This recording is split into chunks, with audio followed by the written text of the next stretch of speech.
The third night shift did what the first two couldn't.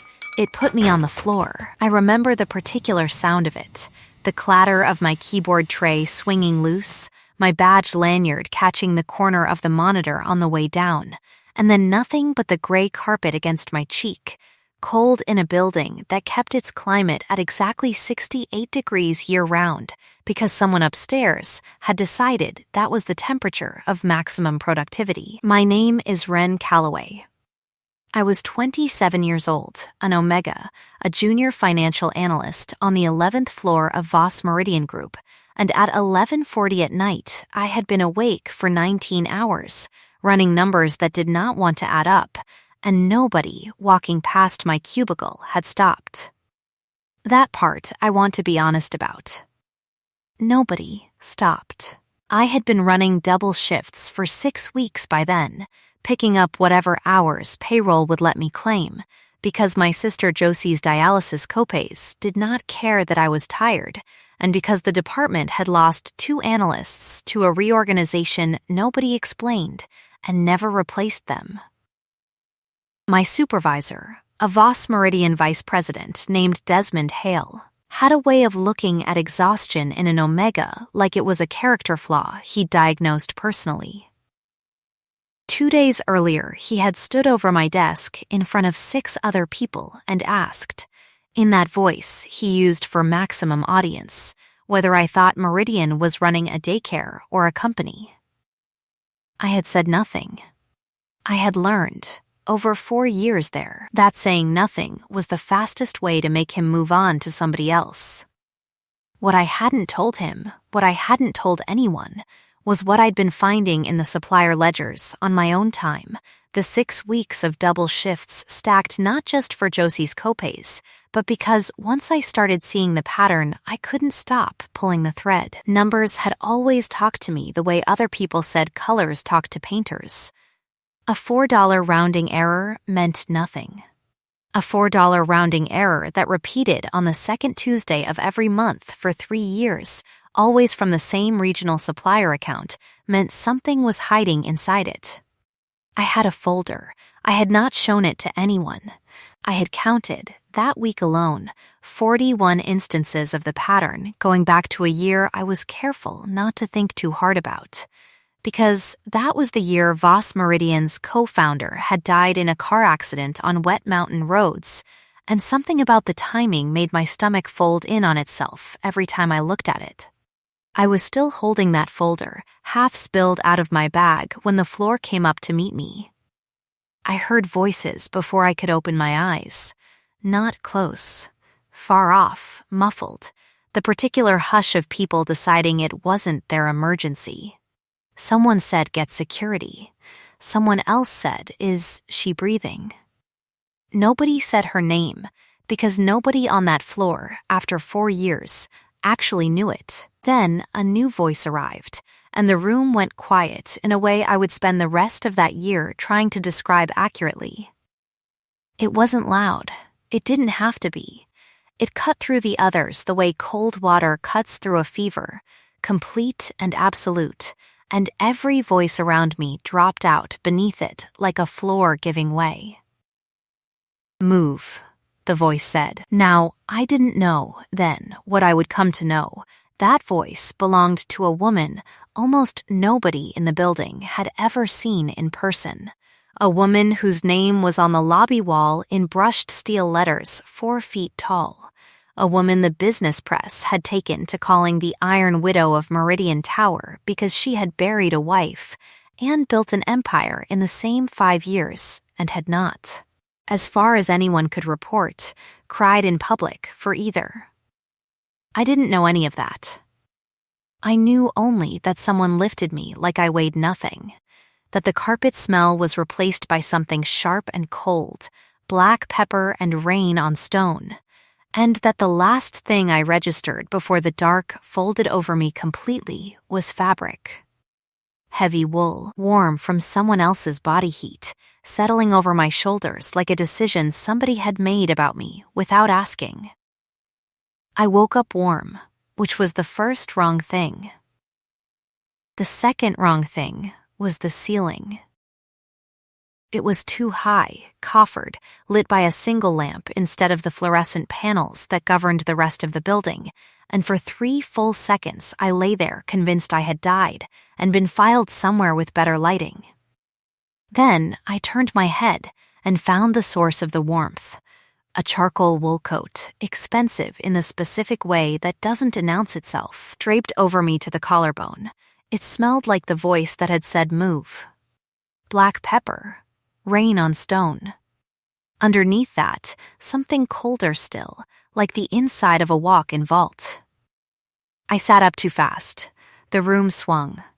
Slowly, the voice said, and there she was, in a chair pulled close enough to have been keeping watch, close enough that I understood, with the particular shame of being caught at your worst, that she had been sitting there the entire time. You fainted for 11 minutes. You are not required to prove anything by standing quickly. I knew her face from the annual report photo nobody in my department had ever actually looked at closely, the one on the inside cover that made her look like a statue commissioned by people who feared her.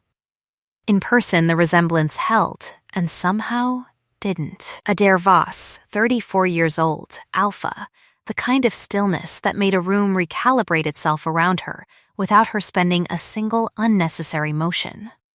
She was not smiling. She did not look angry either. She looked like a woman doing long division on a problem she hadn't expected to find on her own floor. "I'm sorry," I said, because that was the reflex 4 years at Voss Meridian had trained into me. "I'll go back down. I'm fine." "You are not fine," she said. "You collapsed outside the executive elevator at 11:42 at night, on your 3rd consecutive night shift, and you were still holding a folder when security found you. Which begs the question, Miss Calloway, of what exactly you were carrying that mattered more than staying conscious." She knew my name. I hadn't told her my name. "You're wearing a badge," she said, before I could ask, reading the question off my face with an ease that unsettled me more than the folder question had. I read names. It's a habit. I looked down. The folder sat on the low table beside the chair, closed, but not closed the way I'd left it. Someone had squared the pages. "Did you read it?" I asked. I skimmed 4 pages before I decided it deserved someone awake to explain it properly, she said. "So, explain it to me, Miss Calloway, and then we'll discuss why a company with 4,100 employees allowed one of them to work 3 consecutive night shifts unsupervised and unfed until she fell down in a hallway." I told her. I don't know why I told her everything. The rounding errors, the second Tuesdays, the supplier account that funneled money through a shell contractor registered to an address that turned out to be a self-storage facility in a town 2 hours north. I told her about the folder, the 3 years of it, the way the pattern accelerated exactly at the point 4 years back where the numbers should have shown a leadership transition and instead showed nothing, a flat, unbothered continuity, as if whoever was running the scheme hadn't paused for grief at all. Something moved behind her expression at that. Small, gone fast. I filed it away without understanding it yet. "You built this alone," she said.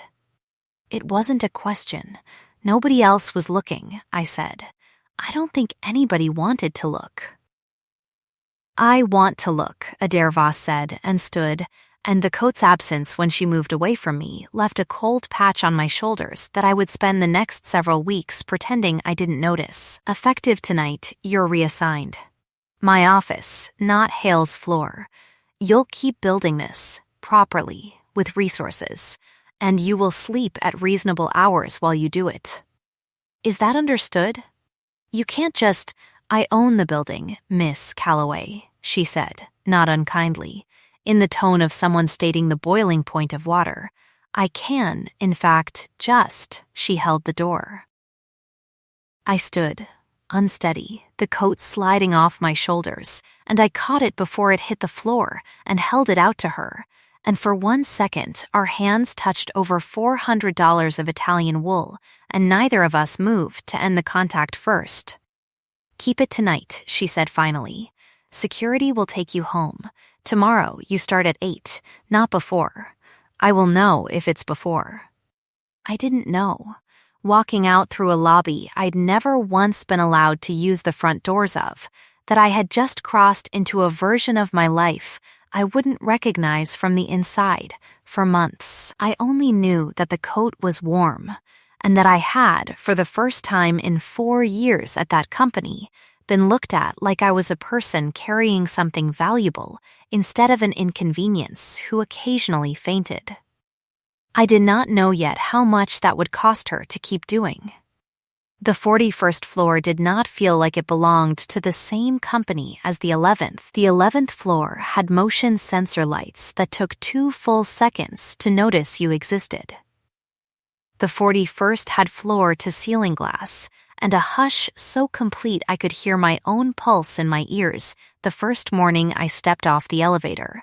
Badge freshly reprogrammed, coat returned and dry cleaned and returned to me again, folded in tissue, with a note that said, in handwriting so precise it looked engraved, "This is yours now. Buy a warmer one for the walk to the train." I kept the note. I am not going to pretend I didn't. Nadia found me before 9, sliding into the guest chair across from my new desk with the particular delight of someone who has been waiting all night to gossip. Nadia Petrosin had worked the night desk beside me for 2 years, sharp-tongued, unbothered by rank, the only person on the 11th floor who had ever remembered my coffee order without being asked twice. "You fainted," she said, "and now you have a window. I have a window. Ren, you have a window that faces the river. Do you understand what that means in this building? Tomas has worked here 6 years and his window faces an air shaft. I don't know what it means." "It means," Nadia said, dropping her voice to the register she used for things she considered dangerous to say out loud, "that the widow doesn't give out windows. She gives out severance packages and legal threats." I have never once heard of her giving out a window. I didn't have an answer for that, so I didn't give one, and Nadia, mercifully, let it go, though not before adding that half the 11th floor was already calling me the fainting girl who fell upstairs, said with the particular cruelty of people repeating something they'd only half invented themselves. I felt the sting of it land somewhere old and familiar. A place that had been getting hit since school, and I put my head down and opened the files Adair's assistant had left for me and did not look up again for 3 hours. The friction wasn't only whispered. It arrived, that first week, dressed as a woman named Corvin from legal, who informed me, with a smile calibrated to look friendly on a hallway camera, that people didn't usually get pulled up to the 41st floor for competence, that Miss Voss had her reasons for things, and those reasons weren't always about the work. I understood the accusation folded inside the politeness. I said thank you for the input, and went back to my desk and did not cry until the elevator, alone, going down. Adair noticed. I still don't fully understand how, since her office door was closed most of that week, doors within doors, meetings I wasn't invited to, but on the Thursday, she stopped by my desk at 6 with 2 cartons of soup and set one down without asking whether I wanted it. "Chrysanthemum," she said. "You mentioned you drink it with too much honey when you're tired. I had them add extra." I stared at the carton like it might explain itself. I said that in passing. 9 days ago. "To your assistant." I read the transcripts of my own meetings, she said, which was not an answer, and sat on the edge of my desk with a stillness that made the whole floor feel quieter, and asked me, without any preamble, whether the pattern in the ledgers went back further than 3 years. It did. I told her so. I told her about the shell contractor's original registration date, 11 years back, 2 years before she'd taken the company from her mother, and I watched something behind her eyes go very careful, very controlled, the specific control of a person deciding in real time how much of a wound to let show. My mother built this company on the doctrine that control is survival, she said. So quietly, I almost missed it under the hum of the building's climate system. She used to say weakness is the only thing that costs you everything. I used to believe her. Do you still? She looked at me a long moment, the kind of look that had nothing performative in it, an alpha with the whole floor deferring to her choosing, apparently to be looked at back. I'm reconsidering, she said, and stood, and the moment closed itself the way a door closes on its own weight, gently, with a click that meant something even though neither of us named it. Her hand brushed my shoulder on the way past. It stayed a half-second longer than balance required. Neither of us mentioned that either. The identity clues had been there the whole time, if I'd known to look. The framed photograph on the credenza of her office turned slightly away from visitors, of a laughing woman with dark hair and calloused hands. The fact that the office 2 doors down from Adair's, glass-walled like all the others, sat perpetually dark. Nameplate removed, but the outline of adhesive still faintly visible where one had been. The way the older staff went quiet, not fearful quiet, but grief quiet, whenever anyone mentioned the year the company restructured under new leadership. I didn't ask. I had learned, the hard way, that some silences were load-bearing, and you didn't pull at a beam until you understood what it was holding up. The warning came on a Friday, tucked under my keyboard where only someone with floor access could have left it. 4 words, unsigned, printed rather than handwritten so it couldn't be traced to a hand. Stop counting. Last warning. I sat very still for a long moment, the office humming around me, my own pulse loud in my ears, the way it had been that first ride up the elevator. Then I photographed the note, folded it into the back of my ledger, and did not tell Nadia, and did not, that day, tell Adair either, because some part of me was still 4 years trained into believing that my problems weren't important enough to bring upstairs. I would learn, before the year was out, exactly how wrong that instinct was. Adair called me into her office on the Monday everything changed, and I knew before I sat down that it was not going to be soup. Desmond Hale was already there, arms crossed, standing at the window like a man rehearsing his own innocence in the glass. Marisol Reyes stood by the door, Adair's chief of staff, and I would learn. The closest thing the 41st floor had to a conscience with a security clearance, arms folded, watching Hale with the flat attention of someone cataloging exits. Ms. Calloway, Hale said before Adair could speak, savoring the syllables. I understand you've been very busy, building files. On your own time. Without authorization. I have authorization, I said. Miss Voss reassigned me to investigate discrepancies, Hale said. Which is interesting, because the discrepancies I'm seeing, in the audit my office ran this weekend, trace to an account you had access to for 4 years, and nobody else did. 41 instances, wasn't it? Convenient number. Almost like someone built the pattern to look incriminating for someone else. The floor tilted under me in a way that had nothing to do with fainting. I looked at Adair. Her face had gone to the stillness I would come to recognize as her most dangerous register. Not anger, worse than anger. A controlled cold that made the room's temperature feel like it dropped 3 degrees. You're accusing her, Adair said, of embezzling from an account she flagged. I'm saying it merits review, Hale said. Before this goes any further, before you put the company's name behind an unverified analyst with a documented health incident and 4 years of unsupervised access to sensitive files. Get out of my office, Adair said. 3 words. No volume. Hale went white and then, worse, went smug. The smugness of a man who believed he still held a card nobody else could see. He left. Marisol followed him out, presumably to make sure he went exactly where he was supposed to and nowhere else, and the door clicked shut, and Adair turned to me with an expression I hadn't seen from her yet, something closer to fear than I would have believed her capable of showing.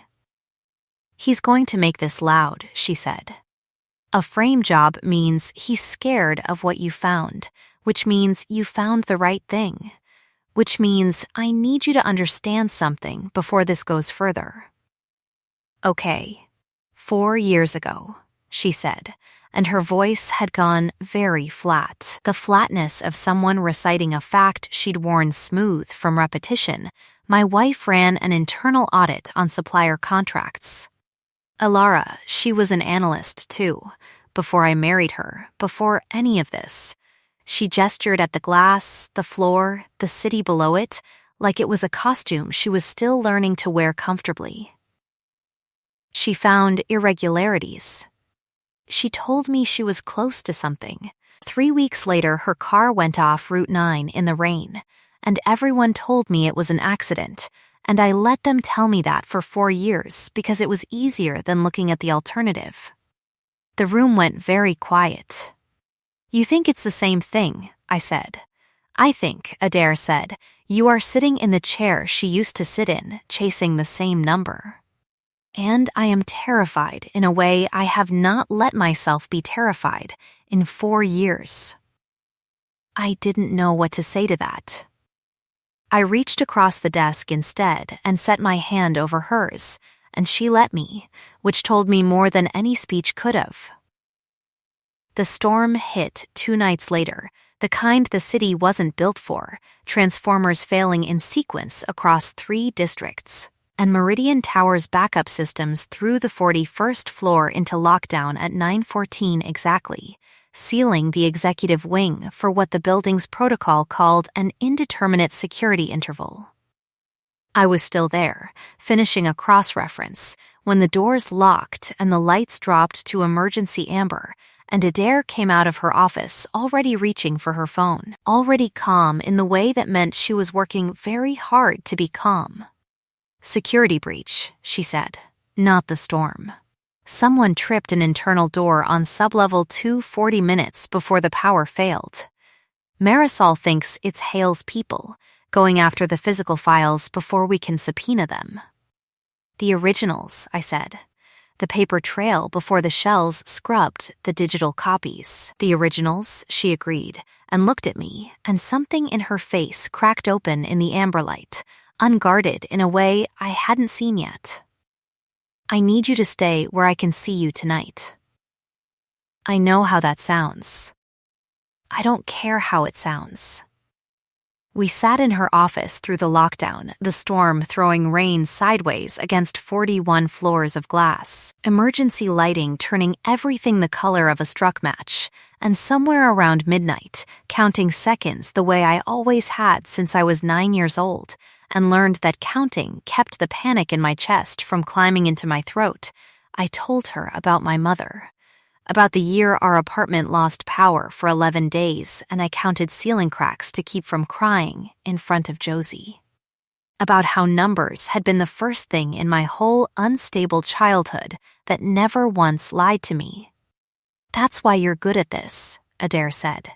"You needed something that couldn't betray you." "I got tired of people leaving," I said. "Numbers don't leave." "I left," she said, so quiet I almost missed it under the rain. "Not physically, but I built a version of myself after Alara that doesn't get close enough to lose anything again. I built a whole company on it.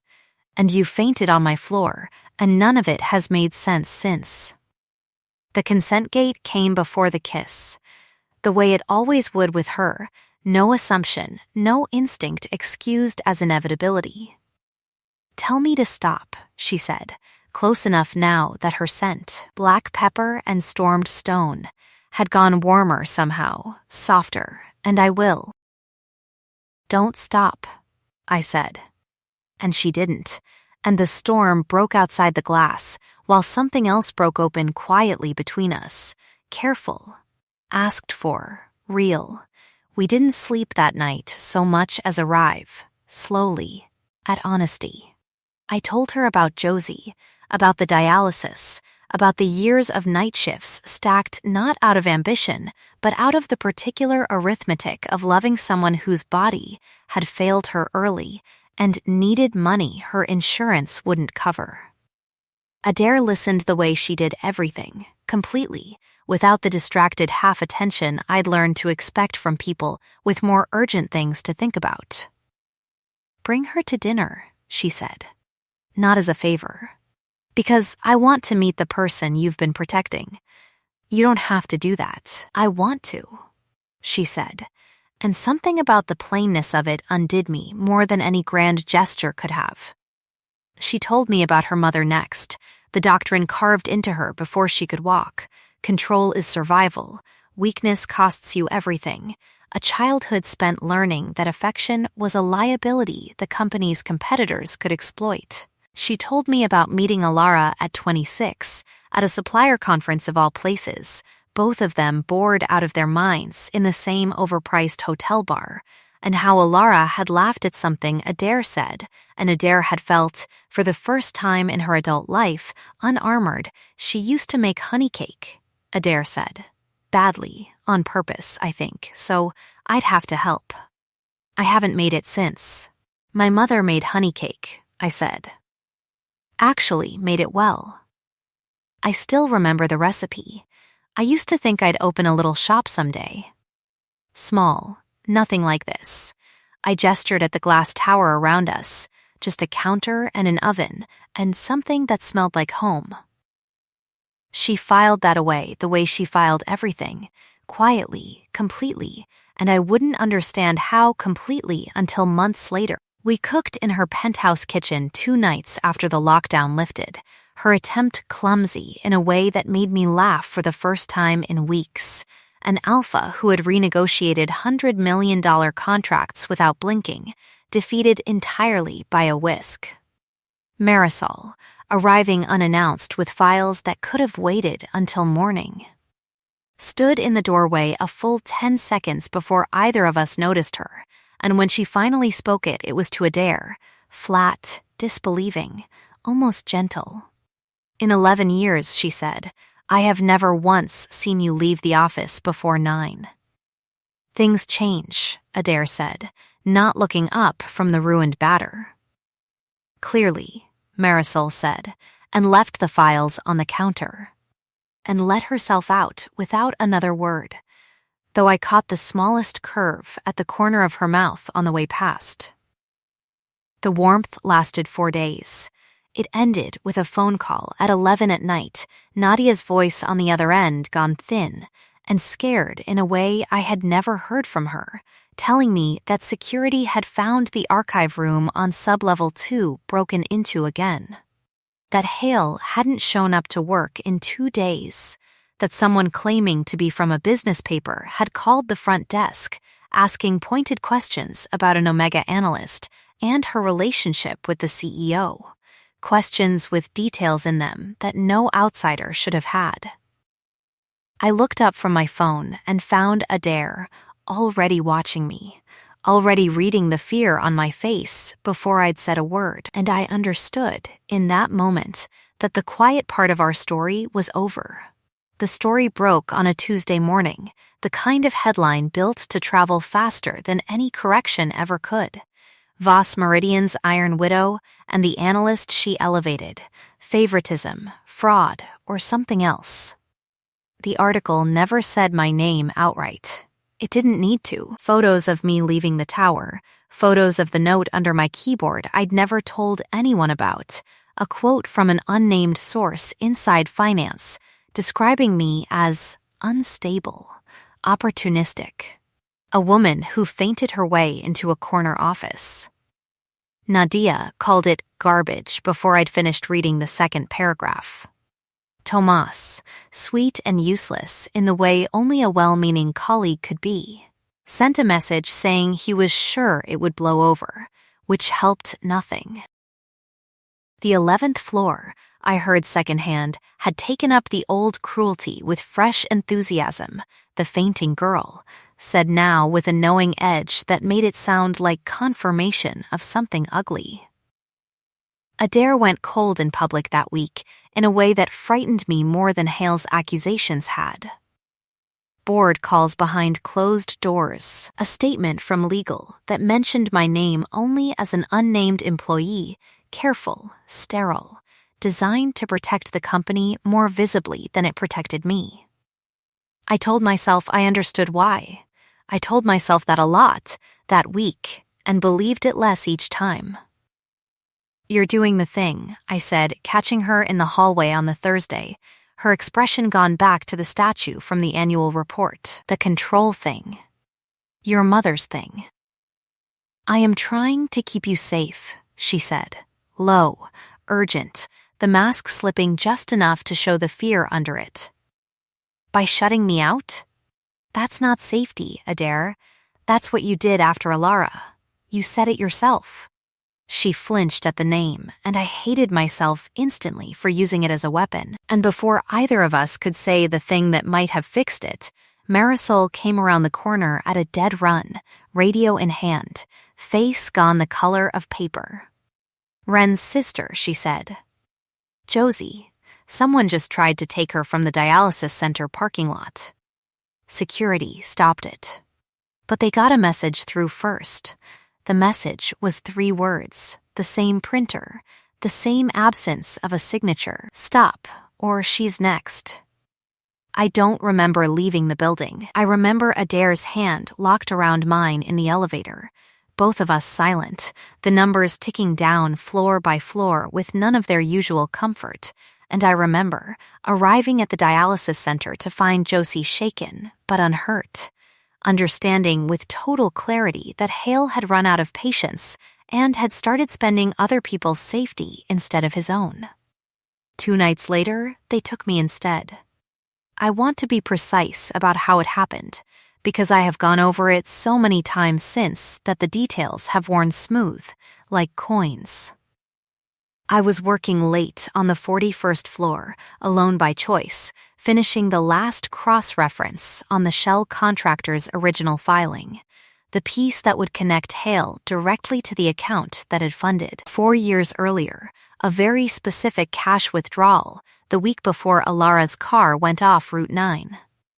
I heard the elevator arrive when I hadn't called it. I heard a voice that wasn't Adair's, wasn't Marisol's, a voice belonging to a man I recognized from Hale's security detail, and by the time I understood what was happening, a cloth was already pressed hard over my mouth, and the amber emergency lighting was sliding sideways into black. I woke up in a room with no windows, my hands zip-tied to a chair, my folder gone, and Desmond Hale sitting across from me with the particular calm of a man who believed, right up until the very end, that he still had the winning hand. "You should have stopped counting," he said. I counted anyway. I counted the water stains on the ceiling, the seams in the concrete floor, the 4 minutes and 11 seconds it took him to explain, unprompted, preening, exactly what he'd done. The Shell contractor he'd built 11 years ago, the withdrawal he'd made the week before Alara Voss died, the mechanic he'd paid to loosen a brake line on a car headed down a mountain road in the rain. Because Alara had found the pattern first, and he had not been willing to let a dead woman's diligence cost him a company. He told me because he believed I would never repeat it. He was wrong about that too. At 2:47 in the morning, the door came off its hinges. Adair moved through that room like something out of the version of herself she'd spent 4 years trying to bury, fast, brutal, precise, and Hale's second man went down before he'd finished reaching for the gun on the table, and I have never in my life been so frightened for another person as I was watching her cross that last 6 feet toward Hale himself, because the look on her face was not the look of a woman planning to stop. "Adair," I said, my voice cracking on it, the zip ties biting into my wrists as I twisted to see her. Don't. Don't become what he is. I need you to be the one who stops. She stopped. It cost her visibly, the way stopping mid-fall costs a body everything it has. But she stopped, and it was Marisol, arriving 3 seconds behind her with 2 officers and a recorder that had caught the last 90 seconds of Hale's confession through the wire she'd insisted, over his protests, that I wear. Who finished the job instead, cuffing him herself, reading him rights in a voice gone hoarse with fury she'd been saving for exactly this moment. Adair cut the zip ties with hands that shook, the first time I had ever seen them shake, and pulled me into a coat that still smelled. Even in that terrible windowless room, like black pepper and rain on stone, and said my name 3 times in a row, like she was making sure it was still true. The press conference happened 4 days later, in the same lobby I'd once been told, gently, that people like me didn't use the front doors of. Adair stood at the podium with the full weight of the company behind her and played, without flinching, the recording of Desmond Hale confessing to fraud, to obstruction, to a brake line loosened on a mountain road in the rain, in front of every reporter who had spent a week calling me unstable. I stood beside her, not behind her, because she'd insisted on that specifically, and I watched the faces of people who had once stepped over me in a hallway rearrange themselves in real time into something that looked, uncomfortably, like shame. Miss Calloway found what 4 years of internal audits missed, Adair said, her voice carrying to the back of the room without rising once. She found it alone, on her own time, while working double shifts this company should never have allowed. She is the reason a man who arranged my wife's death will spend the rest of his life in a cell instead of a corner office. I owe her a debt I don't know how to repay, so I'm going to start with the truth in front of all of you and let the rest of it be between us. The board voted Hale out within the hour. His arrest made the same paper that had printed my photograph the week before, this time with my name spelled correctly and a headline that used the word vindicated instead of unstable. Nadia cried in the elevator afterward, unashamed, and told me she'd known all along, which wasn't quite true, but I let her have it. That night, in the quiet of Adair's penthouse, she knelt in front of me on the floor by the window, no ring box, no rehearsed speech, just her hands around mine and the city lit up gold below us. I don't have the right words, she said. I've never needed them before. I need you to know that whatever happens next, I am not going to build a wall out of it. I am asking, with my words, the way you taught me to. Will you let me claim you? Not because instinct says I should. Because I choose you, every version of you, the tired one and the brilliant one, and the one who fainted on my floor and changed my whole life by refusing to stop counting. Tell me to stop, I said, half laughing, half in tears, and I will. Never, she said, and I said yes before she'd finished the word, and the bite that followed, when it came slow and asked for and gentle, her mouth at the curve of my throat, my whole hand fisted in the front of her shirt, both of us breathing like we'd run somewhere together instead of simply arrived. And the bond settled into place like a held breath finally let go. 6 months later, the honey cake still came out wrong.